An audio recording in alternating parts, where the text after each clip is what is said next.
J'ai regardé un peu les actualités côté Côte d'Ivoire et j'ai vu que voilà, Didier Drogba il a volé la vedette au mariage de Kérosène. Voilà. Et les gens étaient en train de s'affairer sur sa montre. Il monte cher. Voilà, il monte cher. Ça parlait de son humilité, c'est qu'il y a une bonne chose. Voilà. C'est une bonne chose de savoir que voilà, Didier c'est quelqu'un qui a toujours été simple. C'est les gens qui ont voulu le mettre dans des polémiques bizarres. Les gens qui disent que ouais, il est avare et tout ça. Mais vous avez vu sa montre. Vous voyez vu comme il est habillé. Il n'est pas habillé même comme s'il est milliardaire. Alors que c'est quelqu'un qui est assis à ça. Et c'est vous, les affaires, là, vous êtes partis pour checker sa montre. Oui, sa montre est chère. Alors, les gens ont fait les recherches, les avions ont fait les recherches. On dit que c'est 200 000 dollars, mais 200 000 pounds. Combien de millions d'euros? Mais bien sûr, c'est Didier Drogba. Là, une chose que j'ai été un peu intrigué dans cette histoire de mariage là, c'est la moquerie faite à quelqu'un que je ne parle pas forcément sur ma page ici parce que moi je me dis que quand quelqu'un, pas que je n'apprécie pas la personne, mais quand j'aime pas certains comportements d'une personne ou disons entre guillemets, si j'aime pas quelqu'un, en fait, je ne parle pas sur sa page. Voilà. Il y a des gens qui t'aiment pas, mais ils viennent parler sur ta page, ils viennent faire des commentaires sur ta page. Ou il y a des gens qui t'aiment pas, mais ils parlent de toi. Je trouve c'est un peu bizarre. Je suis en train de parler de quelqu'un que vous savez très bien. C'est quelqu'un que on dit c'est un mendiant en Côte d'Ivoire. Voilà. C'est pas moi qui le dis, hein, c'est le thème qu'ils utilisent. J'aime pas trop les moqueries qui ont été faites par rapport à ce monsieur. Parce que je me dis que chacun se cherche. Je me dis que nous sommes des humains. On a des émotions, on a des sentiments et tout ça. Voilà. J'ai vu une vidéo où la personne était en train de chercher l'admiration de Didier. Et Didier l'a vu, donc Didier l'a salué. La personne s'est abaissée. Et voilà, je sais pas, après maintenant, qu'est-ce qui s'est passé? Puis il y a eu un refoulement. Parce que c'est le refoulement qui fait que je suis en train de parler de ça. Les gens disent que oh, Didier Drogba a refoulé la personne.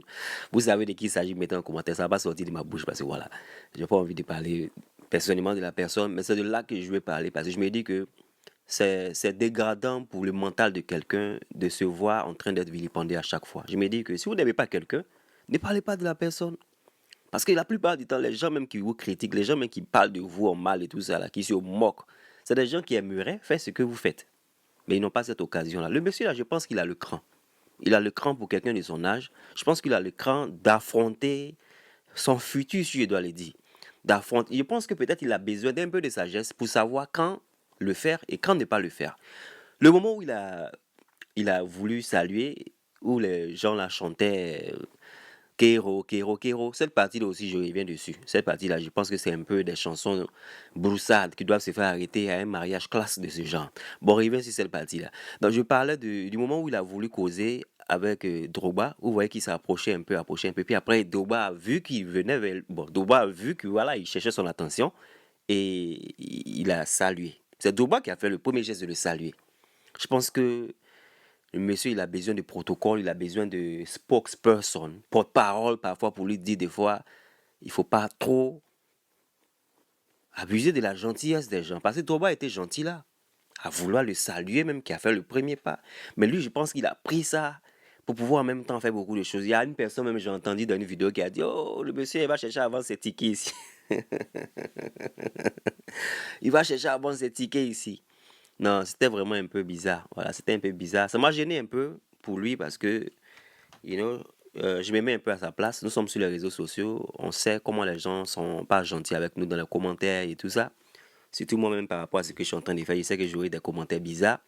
Mais en gros, je voulais vous dire, ayez de l'empathie. Ok? Si ce n'est pas de sympathie, vous n'avez pas de sympathie. Ayez au moins de l'empathie pour certaines personnes. Parce que je me dis que c'est des aînés. Voilà, il faut respecter vos aînés parce que vous êtes jeunes parfois et puis vous faites des comportements un peu bizarres. Maintenant, pour revenir sur la chanson Kero, Kero, Kero, là, pour moi, personnellement, je pense que c'était un mariage classe. On n'avait pas besoin de broussage. Hein, c'était un mariage classe. On n'avait pas besoin de ce genre de chansons-là. Hein? Il y a des personnalités qui sont là, il y a des gens classe qui sont là avec les femmes classe. Et puis on entend de ce genre de chansons, on entend ce genre de chansons je sais pas. On part au chant ou quoi?